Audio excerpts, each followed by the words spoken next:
हर हर महादेव। आपका Sanjeev travelling blog में स्वागत है। दोस्तों, अगर आपने हमारा चैनल सब्सक्राइब नहीं किया तो हमारे चैनल को सब्सक्राइब कर लें और बेल आइकन घंटी दबा दें, जिससे कि आपको हमारी वीडियो टाइम से मिलती रहे। दोस्तों, आप सभी को पता है कि गोमुख कांवड़ यात्रा स्टार्ट हो चुकी है। जो बहुत दूर दूर से कांवड़ आती हैं, जिनको एक एक महीना लग जाता, उन्होंने अपना जल गोमुख से उठा लिया है। और बहुत से यात्री गंगोत्री, जो आपका गंगोत्री होता है, वहाँ से भी जल उठा लिया गया है। लेकिन जल उठाने के बाद में ये नहीं होता कि हम जल उठा के बाबा को चढ़ा दें। जो हम जल लेके आते हैं, तो जल उठाने के बाद में बहुत सारे नियम होते हैं जो हमें मानने होते हैं, क्योंकि बिना नियम के कांवड़ यात्रा अधूरी रहती है। आपने अगर इनमें से कोई नियम गलत काम कर दिया है तो आपकी कांवड़ बेकार हो जाएगी, और जो आप 15-20 दिन से लगातार चलते आ रहे हो वो भी आपकी मेहनत बेकार हो जाएगी। तो ऐसे क्या क्या नियम हैं जो हमें मानने चाहिए। जो सबसे बड़ा नियम है, जैसे ही आप कांवड़ उठाओ सुबह के टाइम में, तो आपको नहा धो के कुल्ला करके ही आपको जल उठाना है, नंबर 1। ठीक, जैसे ही आप कांवड़ ले जाते कहीं भी रास्ते में आपको टॉयलेट करना है, तो आपको टॉयलेट करने के बाद में अपने हाथ पैर मुंह कुल्ला करके आपको जब ही जल उठाना है। फिर अगर आपको फ्रेश होना है किसी भी टाइम, दोपहर को कभी इमरजेंसी में आपको फ्रेश होना है, तो आपको जिस कपड़े में आप फ्रेश हो रहे हैं वो कपड़े आपको सबरे चेंज करने होंगे, दूसरे कपड़े आपको पहनने होंगे और नहा धो के आपको जल उठाना है। अगर आपने ऐसा नहीं किया तो आपकी कांवड़ बिल्कुल बेकार हो जाएगी, खंडित हो जाएगी। फिर इसके बाद आता है हम जल कैसे उठाएं। देखो, जैसे हरिद्वार से हम कांवड़ उठाते हैं, उसी तरीक़ा से हमें पीछे कर हमें कंधा पे जल गिरना है। और फिर जैसे ही हम जल अपने कंधा पे जो पेटी होती है उन्हें बांधना है। किससे बांधना है? जो हमारा तंग होता है, जिसे हम तंग कहते हैं, वो हमें टूड़ी के पीछे से लाके हमें कमर पे कसना है। कसने के बाद में जब ही हमें कांवड़ लेकर जो आपका जल होता है उसे जले लेके चलना है। अगर आपने ऐसा नहीं किया तो आपका भी जब भी जल बिल्कुल बेकार हो जाएगा। अगर आपको रास्ते में कहीं भी अगर प्यास लगती है, ज़्यादा तेज़ लगती है, तो आपको करना क्या है कि कहीं भी अच्छी सी जगह देखकर, कुछ छोटा पेड़ हो बड़ा पेड़ हो, बस धरती से जल नहीं लगना चाहिए। आप अपने जल किसी भी टाइम में कि कहीं भी जल आपने झुला देना, और झुलाने के बाद में आप पानी पी सकते हैं। पानी पीने के बाद में ही आप अपना जल है उठा सकते हैं, जैसे मैंने बताया था, पीछे कर और अपने तंग बांध कर। अगर आप जल चलते चलते अगर आप जल पी लेते हैं तो जबकि आपकी कांवड़ खंडित हो जाएगी। कांवड़ खंडित तो नहीं होगी इसमें, लेकिन आपको दंड लेना पड़ेगा। आपको जो आपके भक्त हैं उनको आपको दंड देना पड़ेगा, क्योंकि जल पीने में इतनी परेशानी नहीं होती है। क्योंकि खाना चलते चलते कांवड़ पे खाना खाते ही बहुत ज़्यादा परेशानी हो जाती है, लेकिन जल पीने में नहीं होती। लेकिन आप कोशिश करें कि आपको जब भी प्यास लगे तो आप अपनी जो आपका जल है वो अपनी किसी जगह पे झुला दें, किसी पेड़ पर या किसी जो आपकी लाठी होती है उस पर भी आप अपना जल झुला सकते हैं और फिर आप जल पी सकते हैं।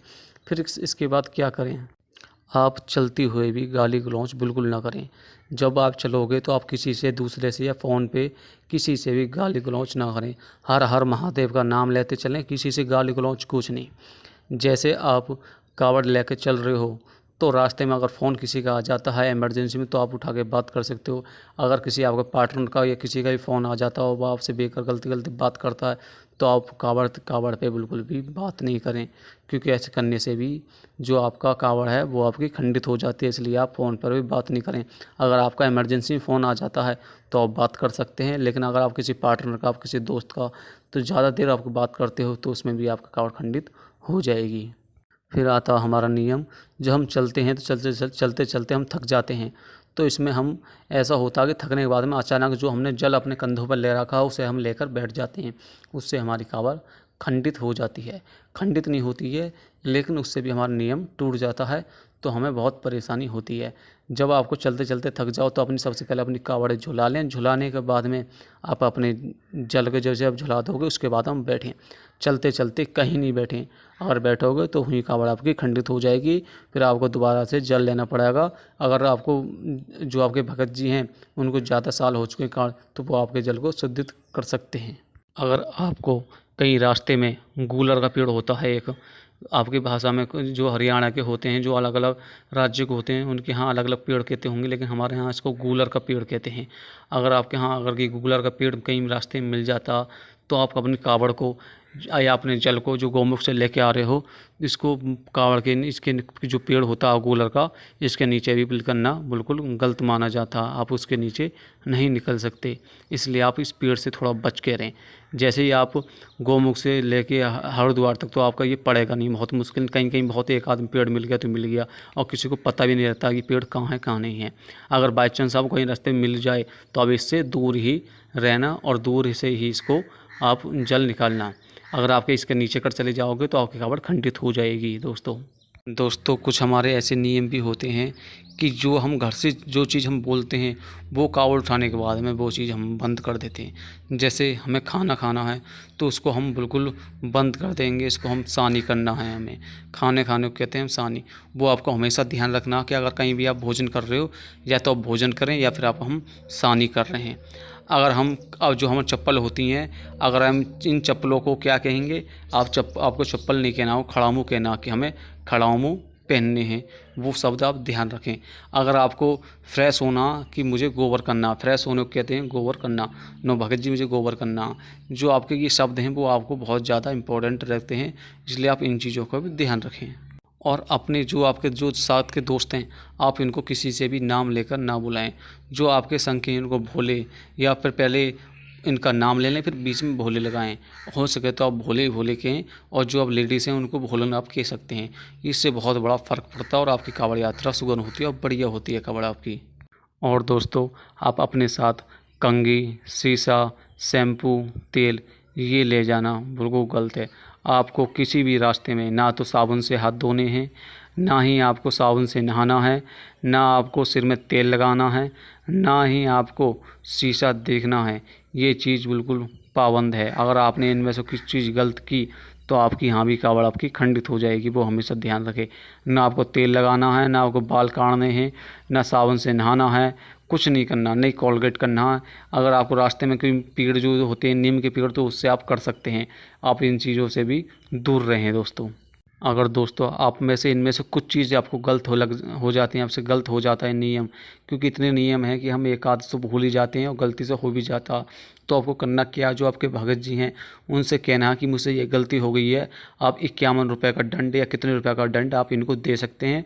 और जब आपकी कावड़ सही सलामत भोले बाबा पे जो आप जहाँ जल चढ़ाते हो शिवरात्रि पे, अगर हाँ जल चढ़ने के बाद में जो आपका प्रसाद होता है 51 का 101 का, वो आप प्रसाद सब में बांट दें, भोले बाबा पे प्रसन्न होंगे। अगर आप ऐसे नहीं करते हो तो आपकी जो कावड़ है बिल्कुल वो खंडित तो हो ही जाएगी।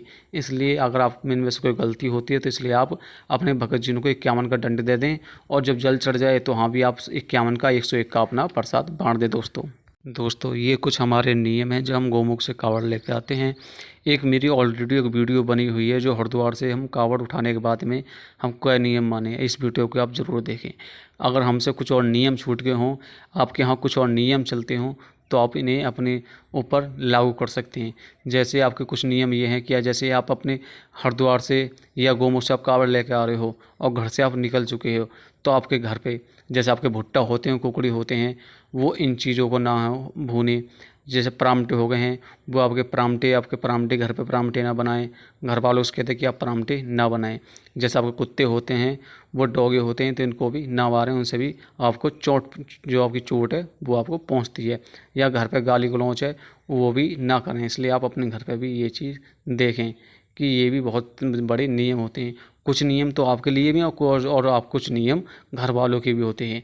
अगर आप इनमें से कुछ जो आपके नियम इनमें कुछ गलती करते तो आप इन्हें सुधार लोगे, लेकिन अगर आपके घर वाले कुछ गलती करते हैं तो सीधा वो पे असर पड़ेगा। इसलिए आप अपने घर वालों को भी समझा के जाएं कि जो आपके भुट्टा होते हैं कोई भुनी हुई चीज़ ना भूने, या भुट्टा हो गए परामठे ना बनाएं, किसी डॉग को या वे जो भैंस होते हैं जो आपके जानवर होते हैं इनको ना मारें, गाली गलौच ना करें, और भोले बाबा की सुबह शाम पूजा करें, तो उससे भी बहुत फ़र्क पड़ता है दोस्तों। अगर आपने हमारी वीडियो अच्छी लगी हो तो लाइक करें, शेयर करें। हर हर महादेव।